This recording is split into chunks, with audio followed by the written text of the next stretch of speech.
La spiritualité est la chose la plus pratique.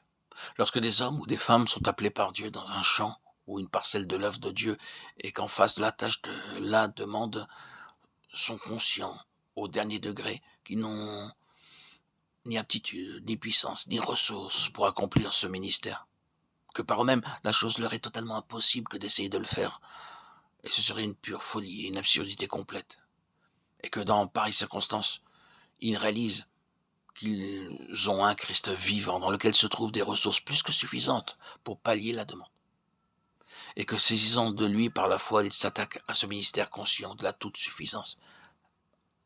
C'est cela la spiritualité. Ceci est pratique, éminemment pratique, et les effets prouvent que la chose est pratique. C'est de cette manière-là que se font les choses célestes.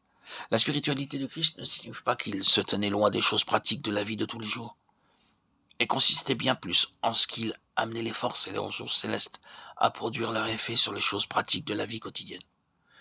Vous pouvez laver des portes, ou le linge, ou le sol, ou faire n'importe lequel de ces travaux ménagers ordinaires d'une façon spirituelle. Les gens s'imaginent que l'œuvre spirituelle et le travail ordinaire, faire le ménage par exemple, sont deux choses différentes. Ils parlent de l'œuvre spirituelle et de l'autre travail.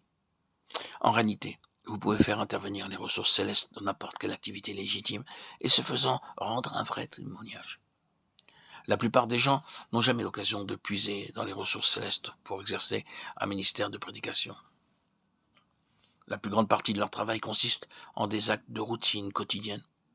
Bien souvent, ils se sentent parfaitement inaptes à ces travaux et ils sont tentés de penser que s'ils avaient quelques ministères spirituels à accomplir, s'ils avaient à tenir une réunion ou à parler à quelques âmes de questions spirituelles, alors ils pourraient faire appel au Seigneur pour de l'aide et celui-ci les assisterait efficacement.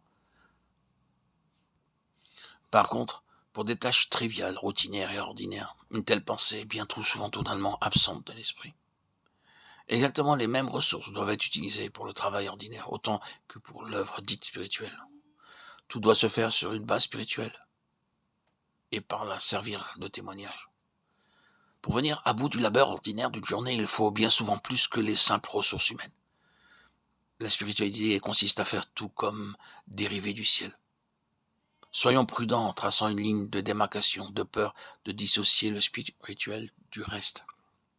Si nous comprenons que les choses vécues durant notre passage ici-bas n'ont rien d'accidentel ou de général, mais au contraire sont très spécifiques et déterminées, que nous sommes dans le droit fil d'un dessein éternel et que nous sommes appelés selon son dessein, alors cela représente pour nous une source considérable de force, où que nous soyons, pourvu que nous y soyons après avoir soumis notre vie totalement au Seigneur et nous y être assurés de nous trouver absolument dans sa volonté.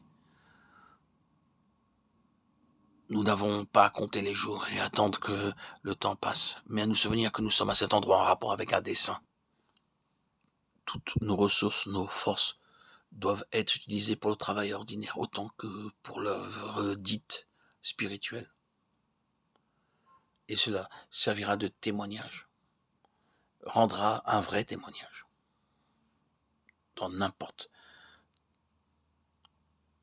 quelle activité, aussi diverse soit-elle.